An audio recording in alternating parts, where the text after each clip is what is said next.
Have you ever felt that when you look at incredibly successful people, the ones who seem to change the world with their fingertips, you can't help but think they must have had something special from the start?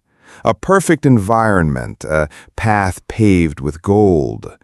But what if I told you that the legend we're talking about today, the man who wants to take us to Mars, started out as a quiet, lonely boy who was bullied almost to death? Would you believe me? Our story today doesn't begin in Silicon Valley. It doesn't start in an innovative garage. It begins a world away, in South Africa. In the sun-scorched city of Pretoria, there was a quiet boy named Elon. His childhood was not a movie-perfect story. His parents divorced, leaving deep scars, but the problems at home were nothing compared to what he faced at school. Elon was the smallest kid in his class, a quiet bookworm who kept to himself. In the world of children, being different is the most dangerous thing you can be. He became the perfect target for bullies. And it wasn't just simple name-calling. It was so violent that on one occasion, he was thrown down a flight of stairs and beaten until he lost consciousness. He had to be hospitalized for a week. So what does a child do in that situation? A child who feels that neither home nor school is a safe place for him. For Elon, the answer was escape. But not running away from home. It was an escape into another world. A world that existed between the pages of books. While other kids were running around on the playground, Elon was sitting in the library, traveling across galaxies with Isaac Asimov's science fiction, or learning the history of the world from an encyclopedia. He later said in an interview that he literally read every book in his local library, sometimes reading for 10 hours a day. Books weren't just his friends, they were his first teachers, showing him that the world was so much bigger than what he saw around him, and that the future could be anything you could imagine. And then one day, fate led him to a new door, a door that would take him from the world of paper pages to a world where he could build anything himself. That door was a computer. Back then, it was a new and complex piece of technology. The user manual that came with it said it would take a normal person 6 months to learn. But Elon, this obsessive and thirsty young boy, took just 3 days. 3 days, and he understood all the basics of programming. And not long after that, while he was spending his time reading comics and playing Dungeons and Dragons like other kids, the first spark of the legend ignited. At just 12 years old, while his friends were excitedly putting coins into arcade machines, Elon was building his own game, a simple but imaginative space shooter called Blastar. He taught himself to code it, sent it to a computer magazine, and they bought it for $500. $500 might not sound like a lot, but it was never about the money. It was the first proof, the first sign to himself that he could turn the things in his imagination, the things he read about in science fiction, into something real, something of value. But staying in South Africa felt like being an eagle trapped in a cage. He knew his dreams of rockets, of electric cars, of sustainable energy, could never take flight there. His target was set on one place, America, the land of opportunity, the land where his crazy dreams might just have a chance of becoming real. And the biggest turning point of his life came at 17. With the help of his Canadian-born mother, he got a one-way ticket to North America. He decided to leave everything behind, to escape mandatory military service during a politically turbulent era, and to chase that bigger dream. he moved to Canada, alone with very little money in his pocket. It was a lonely and difficult journey. He had to take on various odd jobs to survive, from cleaning out boiler rooms in a lumber mill to cutting logs. But this was the first test, the trial that forged his endurance and grit.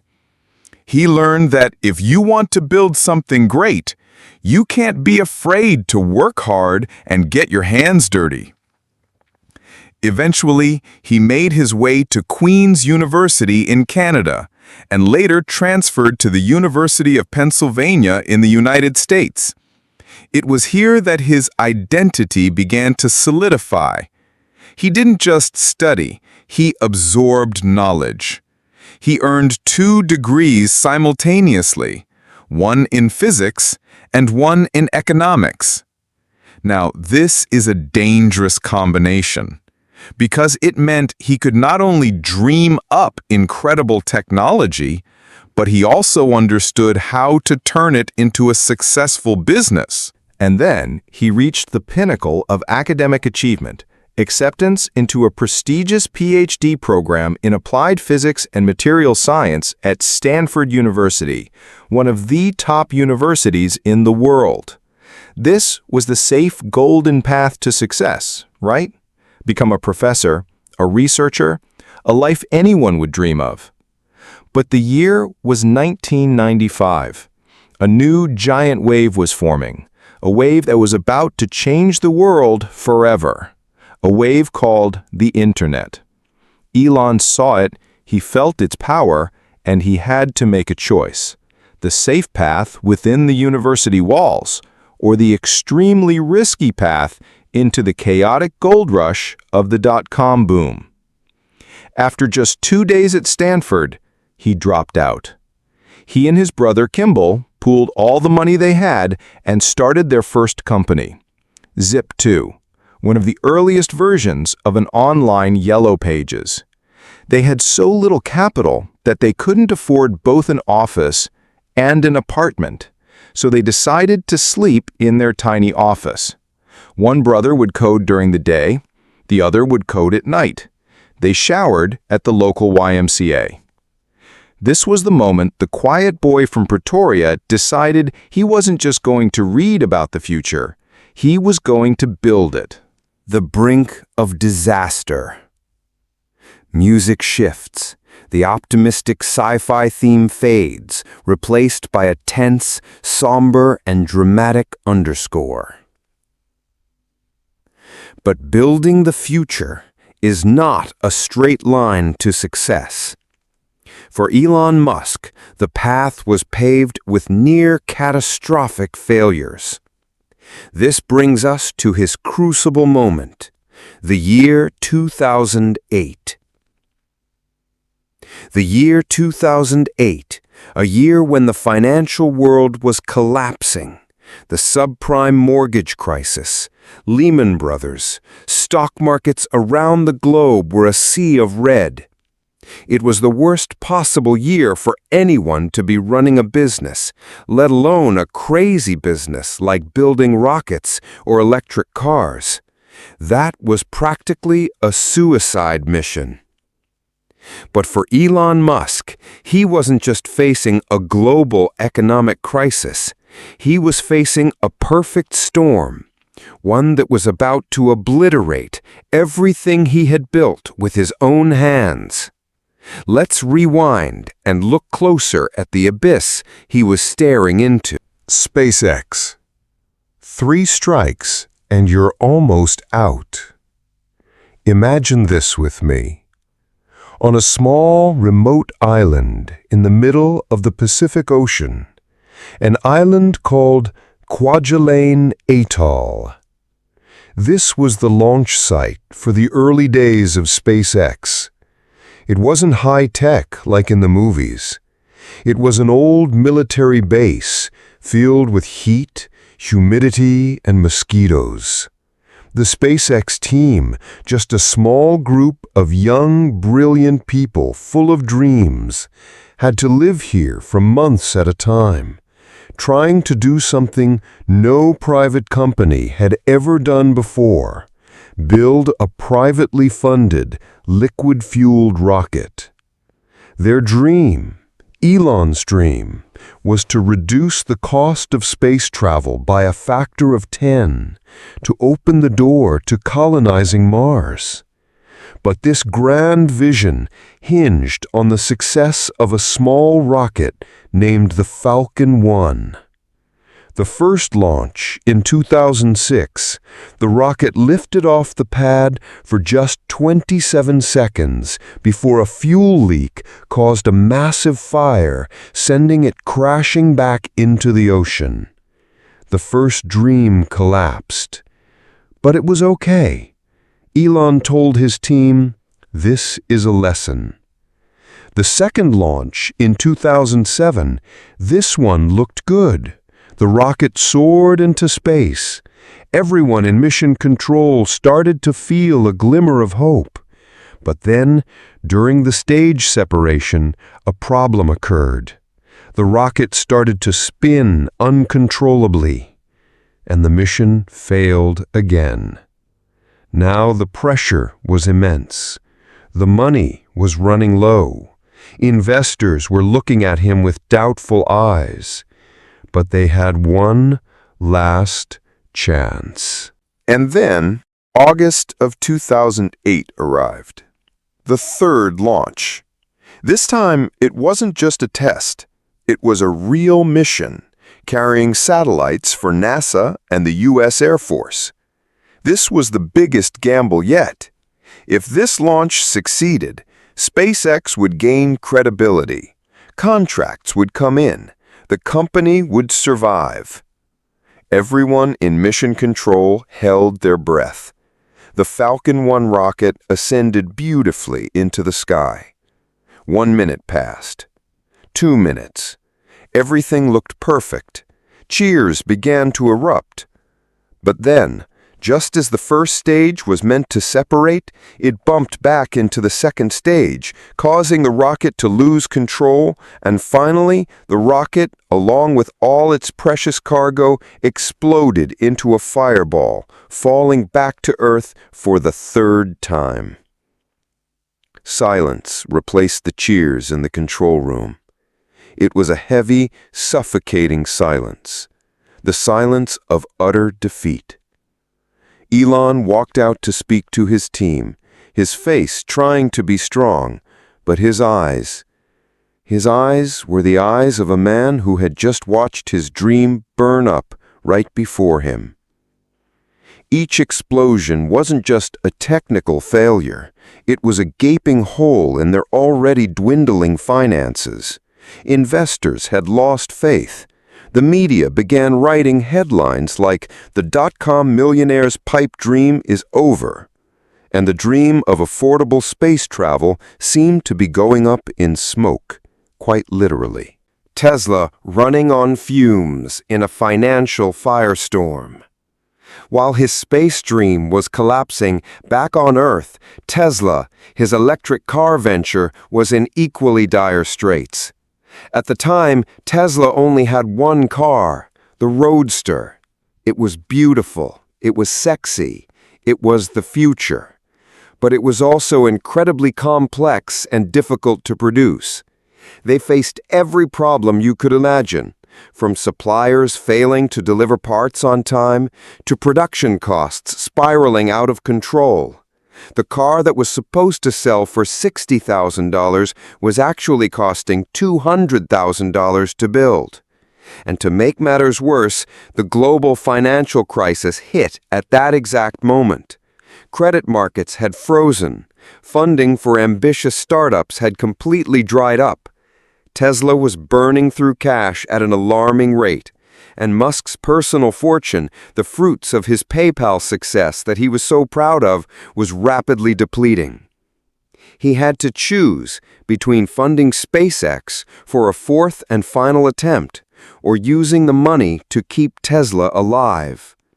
The company was weeks, maybe even days, away from running out of cash, days away from having to declare bankruptcy. The intertwined fate. And the most terrifying part was that the fates of SpaceX and Tesla were inextricably linked. Musk had used his entire personal fortune betting everything on these two seemingly impossible ventures. Failure in one would likely trigger the downfall of the other. If Tesla went bankrupt, he would have no money left to save SpaceX. And if SpaceX failed, his credibility would be destroyed, and no one would give Tesla another dollar of funding. The weight of this interconnected crisis bore down on him with crushing force. The dream he had so passionately pursued was teetering on the precipice of utter devastation. This wasn't just about losing money. It was about the potential shattering of a vision that could redefine the future of humanity. And so there he was, on the brink. Two companies, two dreams, both about to be extinguished. It's one thing to read about this as a historical fact, a line in a biography. But it's another thing entirely to try and feel what he must have felt in that moment. This wasn't just a business problem that you solve with a spreadsheet. This was a personal hell. He later described this period with a chillingly vivid phrase. It was like chewing glass and staring into the abyss. Let's really break that down. Imagine that feeling. The sharp, constant, grinding pain of chewing glass. That was the daily reality. It was waking up in a cold sweat at 3 a.m. from a nightmare about rocket engines failing. It was the frantic phone calls with engineers trying to debug a million lines of code. It was the angry emails from suppliers demanding payment he didn't have. It was watching his personal bank account, the fortune he had earned from PayPal, just hemorrhage money every single day, knowing that the countdown clock to zero was getting louder and louder. That's the chewing glass part, a constant internal agony. And then there was the second part, staring into the abyss. That was the terrifying, paralyzing fear of total, absolute public failure. The abyss was the vast emptiness waiting to swallow him whole if he failed. It wasn't just losing money, it was the death of a dream, the death of the idea that humanity could have a better future. The external pressure was relentless and brutal. The media, which had once praised him as a boy genius, a dot-com wonderkind, now turned on him with a vengeance. They painted him as a reckless fool, a spoiled millionaire burning through his fortune on impossible, childish fantasies. He became a public spectacle, a cautionary tale. Blog posts and news articles were essentially writing obituaries for his companies before they were even dead.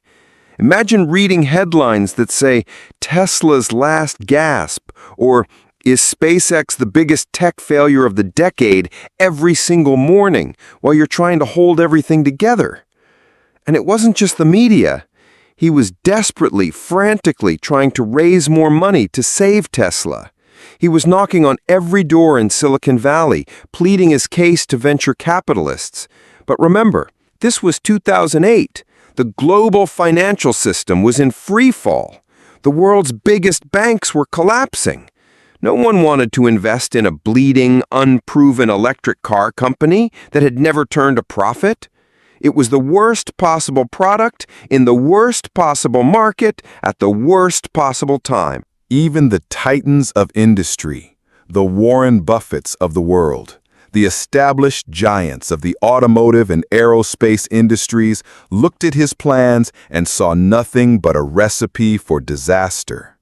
They saw a man who didn't understand manufacturing, who didn't understand the complexities of the supply chain. He was an outsider, a software guy, trying to play in the world of hardware. The message was clear, rejection after rejection. This is impossible. Give up. The smartest, most successful people on the planet were telling him to his face that he was wrong. And then, perhaps heaviest of all, there was the internal pressure, the weight of his own teams. Hundreds of brilliant, passionate engineers at both SpaceX and Tesla had left secure, high-paying jobs at places like Boeing, NASA, and General Motors to join his mission. They hadn't joined for the money. They had joined because they believed in his vision. They had believed in him. Now, their jobs, their mortgages, their families' futures, it was all resting on his shoulders. The reports of the insane work ethic started to surface during this time. Stories of employees sleeping under their desks, of a culture that demanded everything, 24/7. It wasn't just a job, it was a crusade, and he was the general leading them through a seemingly unwinnable war. How do you look those people in the eye every day, knowing that in a few weeks, you might have to tell them that their sacrifice was for nothing, that the dream is dead? He was cornered, running out of money, publicly ridiculed, with the weight of hundreds of lives and the future of 2 industries on his back. For anyone else, this was the moment to give up.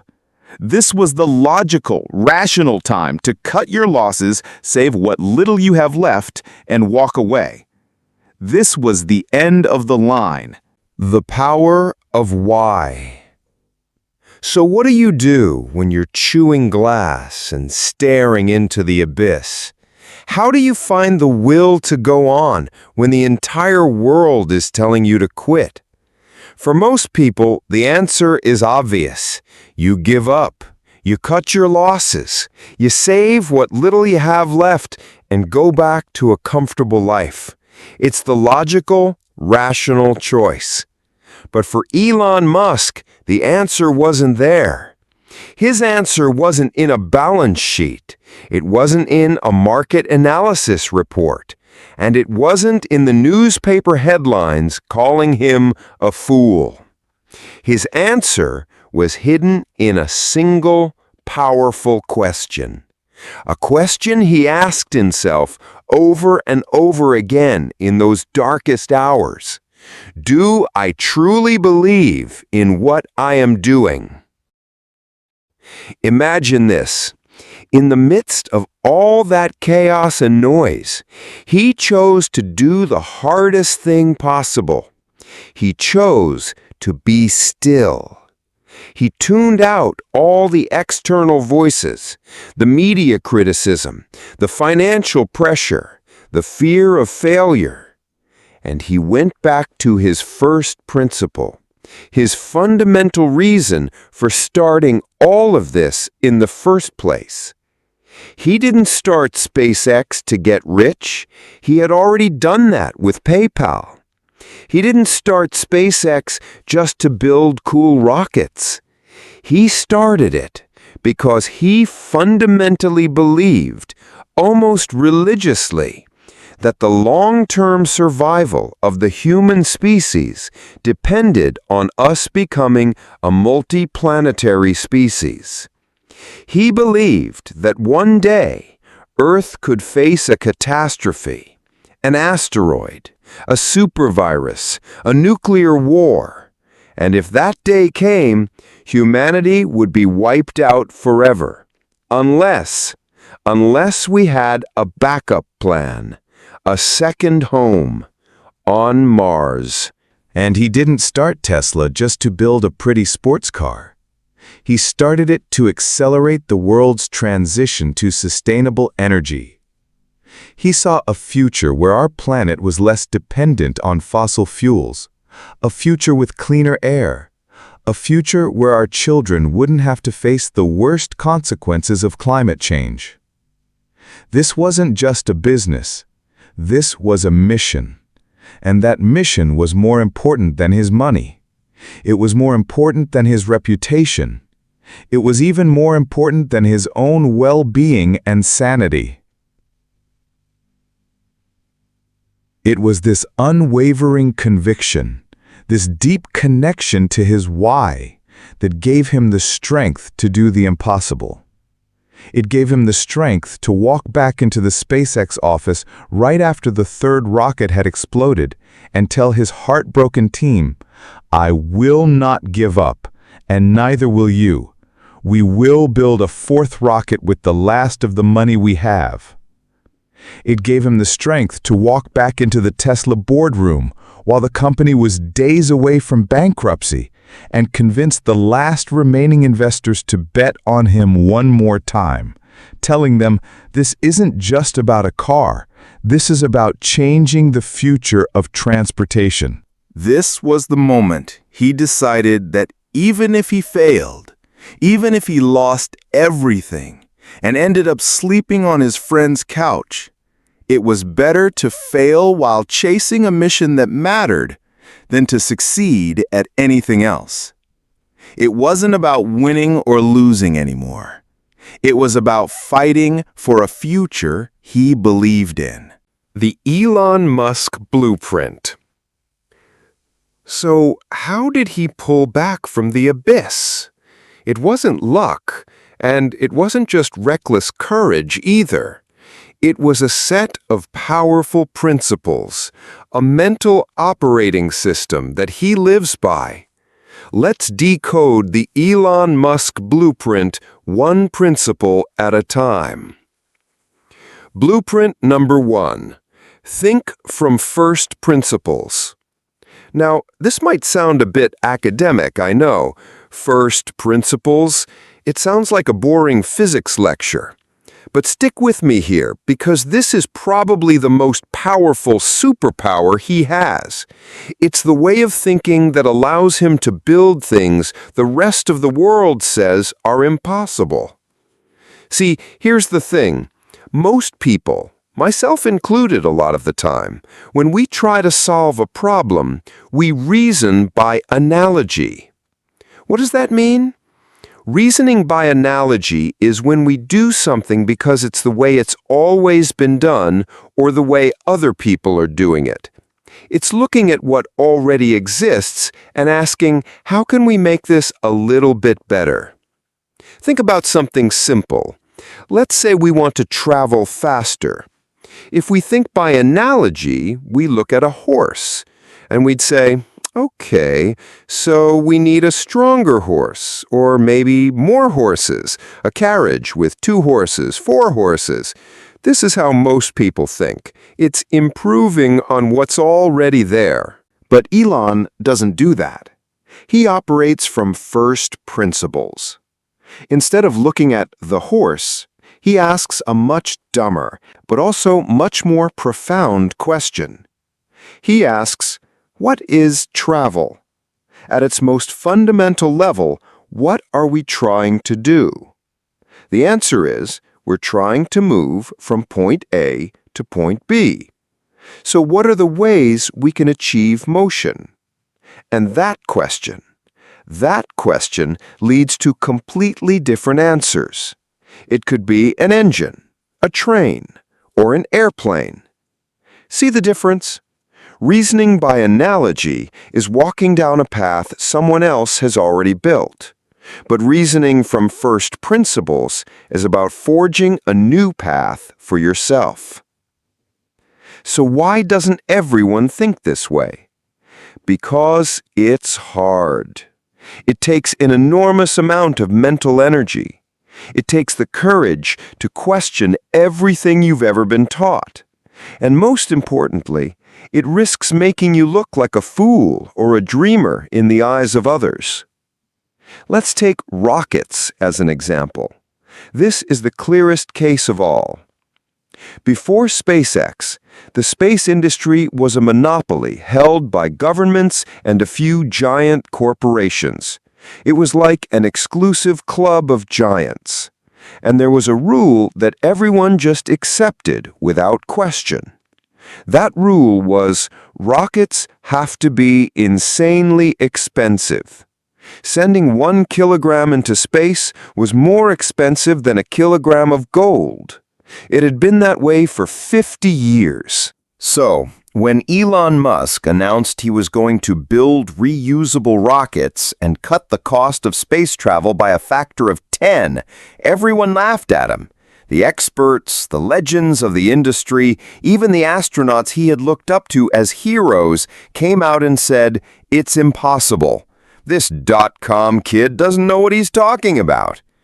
If it were someone else, someone thinking by analogy, they would have given up, right? I mean, if the smartest people in the world say it's impossible, it must be impossible. But Elon didn't accept that. He used his first principles. He didn't ask, how can we make a NASA rocket a little bit cheaper? He asked the most basic question, what is a rocket made of? Imagine him in his office, a giant whiteboard behind him. He starts writing a list. Okay, a rocket. It's made of aerospace-grade aluminum alloys, titanium, copper, carbon fiber. Then he asked the next question. What is the actual cost of these raw materials on the market? He didn't guess. He did the research. He looked up the price of aluminum on the world market, the price of titanium. And what he found was shocking. The cost of the actual stuff, all the parts that make up a rocket, was only 2% of the final price other companies were charging. 2%. It's like if you went to buy a sandwich and you calculated the price of the bread, the ham, the cheese, and it came to $20, but the shop was selling it to you for $1,000. So what was the other 98%? It was the cost of the inefficient process, the cost of the middlemen, the cost of the complexity that companies had built up over decades. When Elon saw that number, he instantly realized it was possible. Starting from that fundamental truth, starting from zero, allowed him to see a path that no one else could see. He knew he could build a rocket for a tiny fraction of the cost if he could control the entire process himself. This is why SpaceX decided on vertical integration, building everything in-house, from the rocket engines to the control software. It was the only way to destroy the old, inefficient rules. This isn't just about rockets or cars. It's a way of thinking. It's the courage to question everything you've been told is impossible and to break a problem down to its absolute core truths. So, how can we apply this way of thinking to our own lives? We're not about to go build rockets, right? Actually, we can use it for everything. Think about your career. If we think by analogy, we look at a colleague who got a promotion and we think, okay, so I need to work harder, stay later, give better presentations. This is trying to improve what we currently are. But if we think from first principles, we ask different questions. Fundamentally, what does this company pay me to do? What is the true value I need to create for the organization? Maybe the answer isn't just work hard, but solve complex problems for our clients. So, what skills are essential to creating that value? Maybe it's data analysis, communication, or project management. And how can I learn those skills in the most effective way possible? See?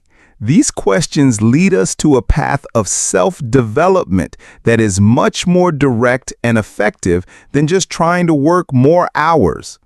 Or think about finances. Thinking by analogy is when we see others getting rich from stocks, so we rush to open an account and follow them. But thinking from first principles is asking, fundamentally, what is investing?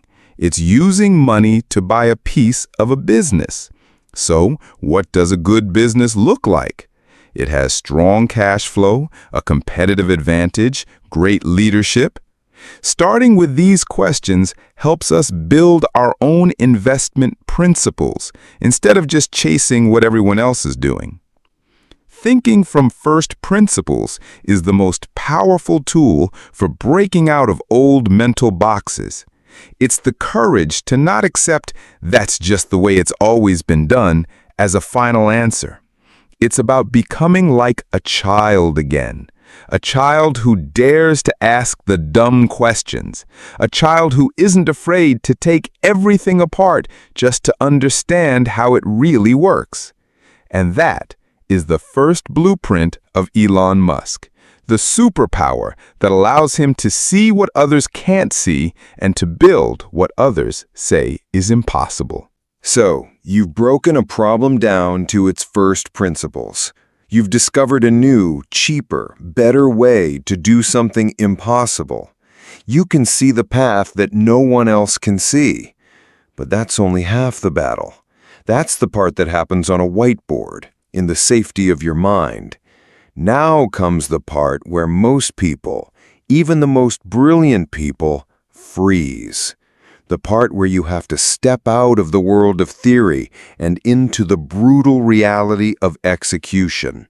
The part where you have to bet on your discovery. This leads us to the second and perhaps the most defining principle of Elon Musk. Blueprint number 2. Embrace extreme risk. Now, risk is a word we hear all the time in the world of business and self-improvement. Take calculated risks, the gurus say. Manage your risk portfolio. We're taught to see risk as a dangerous beast that needs to be tamed, controlled, and kept on a tight leash. But the kind of risk we're talking about with Elon Musk is on a completely different level. It's a different species of beast altogether. He doesn't just tolerate risk, he runs towards it. He seems to thrive in situations where the odds are not just unfavorable, but stacked impossibly against him. It's a core part of his identity. So, you've broken a problem down to its first principles. You've discovered a new, cheaper, better way to do something impossible. You can see the path that no one else can see. But that's only half the battle. That's the part that happens on a whiteboard, in the safety of your mind. Now comes the part where most people, even the most brilliant people, freeze. The part where you have to step out of the world of theory and into the brutal reality of execution. The part where you have to bet on your discovery. This leads us to the second and perhaps the most defining principle of Elon Musk. Blueprint number 2. Embrace extreme risk. Now, risk is a word we hear all the time in the world of business and self-improvement. Take calculated risks, the gurus say. Manage your risk portfolio. We're taught to see risk as a dangerous beast that needs to be tamed, controlled, and kept on a tight leash.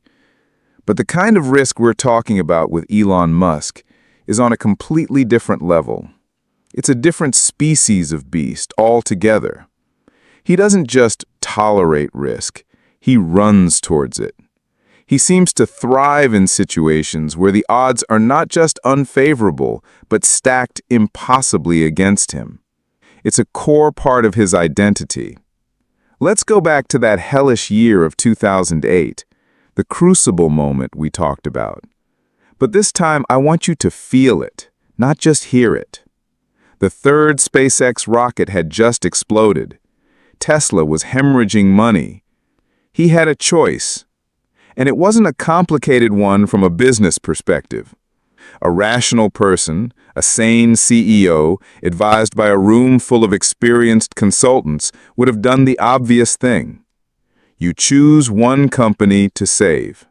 You triage, you perform battlefield surgery, you'd consolidate your resources, focus everything you have on the one with a slightly better chance of survival, and you'd let the other one die. It's a painful but logical business decision. You'd write a press release, talk about difficult market conditions, and save yourself from total ruin. But Elon didn't do that. He looked at his 2 children, both dying in front of him, and he decided he was going to save both. To do that, he had to go all in. And I mean all in a way that almost no one in modern history has ever done. He took the entire fortune he had left from the PayPal sale, over $180 million, and he made a decision to split it between SpaceX and Tesla. He didn't hold anything back for himself. No safety net, no rainy day fund, no plan B. His personal bank account was being drained to zero. He had to start borrowing money from friends just to pay his rent. Think about that for a second. The sheer, terrifying audacity of that decision. It was a binary outcome. Either both companies survived, or he would be completely, utterly, publicly bankrupt. He would lose everything. The money, the houses, the reputation, all of it. And this wasn't the first time he'd made a bet like this. The very act of starting SpaceX was an insane risk from day one. Remember, he knew nothing about building rockets. He was a software guy, a dot-com millionaire. His expertise was in code and finance. When he first had the idea, his plan was to buy refurbished rockets from the Russians. He flew to Moscow 3 times to try and negotiate a deal, and they literally laughed him out of the room. They saw him as a naive rich kid playing with a hobby. So what did he do? He decided to build them himself. He spent months devouring textbooks on rocket propulsion, teaching himself the fundamentals of aerospace engineering. Everyone told him he would fail. Friends held interventions, begging him not to throw his fortune away on this billionaire's boondoggle. But he did it anyway. This is a mindset that operates on a different plane. It's a mindset that understands that the potential reward of truly changing the future is worth the catastrophic risk of losing everything. It's a belief that the only way to achieve an extraordinary outcome is to be willing to take an extraordinary risk. It's a deep, core belief that progress doesn't happen by playing it safe. Progress happens when you push the boundaries of what is considered possible. He taught us a powerful lesson, a lesson that should be written on the wall of every aspiring entrepreneur, artist, and dreamer. If your goals aren't scaring you a little, they probably aren't big enough. Think about the psychology behind this. For most people, our brains are wired to avoid loss. It's a survival instinct. The pain of losing $100 feels much stronger than the pleasure of gaining $100. We are programmed to protect what we have. But Musk seems to have rewired his brain. He operates on what you might call asymmetric outcomes. He understands that the downside, while painful, is finite. The worst-case scenario? He loses all his money and goes bankrupt. He'd have to sleep on a friend's couch. That's a terrible outcome for sure.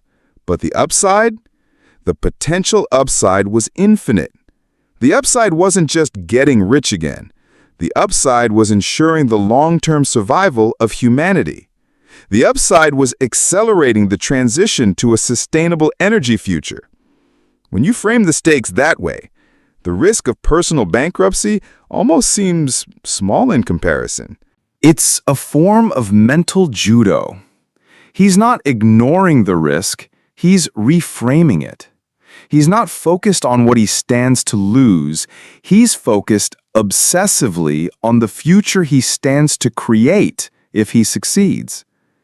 This is what allows him to push all his chips into the center of the table when everyone else is folding their cards. He's not playing for the money in the pot. He's playing to change the game itself. So, what does this mean for us? We're not all billionaires with $180 million to bet on space travel, but we all face our own versions of this all-in moment in our lives, don't we? The risk might be starting that side hustle you've been dreaming about for years, even if it means sacrificing your evenings and weekends. The risk might be applying for that dream job that you feel completely underqualified for, knowing that the sting of rejection will be painful. The risk might be having that difficult but necessary conversation with a loved one, a conversation that could change your relationship forever. These are our personal Tesla and SpaceX moments. Our rational brain tells us to play it safe, to stay in the comfortable job, to avoid the difficult conversation, to not risk the failure and embarrassment. But this blueprint from Elon Musk challenges us to ask a different question. It asks us to not just look at the risk of doing something, but also consider the risk of not doing it, the risk of regret, the risk of looking back in 10 years and wondering, what if I had just been a little braver? What if I had just taken that shot? Risk isn't just a part of the journey for Elon Musk. It's the price of admission for trying to do something legendary. And maybe, just maybe, it's the price of admission for living a life that is truly our own. And finally, we arrive at the third and most controversial piece of the Elon Musk blueprint, the one that powers everything else. It's the engine under the hood. It's the legendary and, for many, the terrifying work ethic. Blueprint number 3, the insane work ethic, the double-edged sword. Musk's dedication to his mission is absolute, and it demands an almost superhuman level of work. We're talking about sleeping on the factory floor during production hell for the Model 3, a period he described as one of the most painful of his life. He literally found a spot on the floor near the production line so that his team could wake him up whenever a robot broke down, day or night. He didn't go home for weeks. His birthdays were spent at the office. His vacations were non-existent. We're talking about consistent 100-hour work weeks, sometimes peaking at 120 hours for years on end. Let's put that in perspective. A normal work week is 40 hours. A tough work week might be 60. 120 hours means working almost 17 hours a day, every single day, including weekends. It means your life becomes the work. There is nothing else. There's a famous story that perfectly captures this mindset. In September 2008, right after the fourth and final successful launch of the Falcon 1, the launch that literally saved SpaceX from extinction, the team was understandably ecstatic. They were celebrating, popping champagne, crying tears of joy and relief. It was the culmination of 6 years of brutal hardship. But where was Elon? He was already back in his office, sending an email to the team outlining the plan for the next, much larger rocket, the Falcon 9. For him, success wasn't a destination to celebrate. It was just a brief moment of validation before moving on to the next, even bigger problem. This is the double-edged sword. On one side, this insane work ethic is the engine that drives impossible innovation. It's what allows his companies to move faster, to iterate quicker, and to achieve goals in a few years that other, much larger companies would need decades to even attempt. It creates a culture where the impossible is just a problem that hasn't been solved yet. It's a culture that says, the laws of physics are the only real laws. Everything else is a recommendation. It's this intensity that allowed Tesla to go from a niche car maker to revolutionizing the entire auto industry. It's what allowed SpaceX to go from a laughingstock to launching more rockets than entire nations. It's the raw brute force of human will applied relentlessly to a single problem. But on the other side of that sword, the edge is just as sharp. This level of dedication creates an incredibly high-pressure, demanding, and sometimes brutal environment. He expects the same level of absolute, unwavering commitment from his team. The stories are legendary, firing employees on the spot for what he perceives as a lack of urgency, setting deadlines that seem completely divorced from reality, and pushing people to their absolute physical and mental limits. It's a culture that isn't for everyone. In fact, it's a culture for almost no one. Many brilliant engineers and executives have burned out trying to keep up. Families have been strained. Health has been sacrificed. It's a machine that runs on passion, but also on human energy, and it consumes that energy at a furious pace. So the lesson here isn't a simple feel-good mantra. It's not that you must work 36-hour days or sleep at your office to be successful. That's not sustainable or even desirable for most people. The real lesson, the more difficult and honest lesson, is a frank acknowledgement of a difficult truth, that groundbreaking, world-changing success often demands a level of focus, obsession, and sacrifice that goes far, far beyond the ordinary. It's about understanding the true price of your ambition. We all say we want to be successful, but do we really understand what that costs? For Elon Musk, the cost was his time, his relationships, his health, his peace of mind. He was willing to pay that price because his mission was, in his mind, more important than any of those things. The final piece of this blueprint, then, is a question you have to ask yourself. Look at your own dreams, your own ambitions. What is the real price tag attached to them? Not in money, but in time, in energy, in sacrifice. And the most important question of all, are you truly willing to pay it? And so the blueprint of Elon Musk is laid bare. It's not a simple checklist. It's a demanding, almost brutal philosophy for life, built on 3 powerful, interconnected pillars. Let's recap what we've decoded today. First, think from first principles. This is the foundation. It's the mental tool that allows you to see the world not for what it is, but for what it could be. It's about refusing to accept the lazy answer of, "That's just how it's always been done."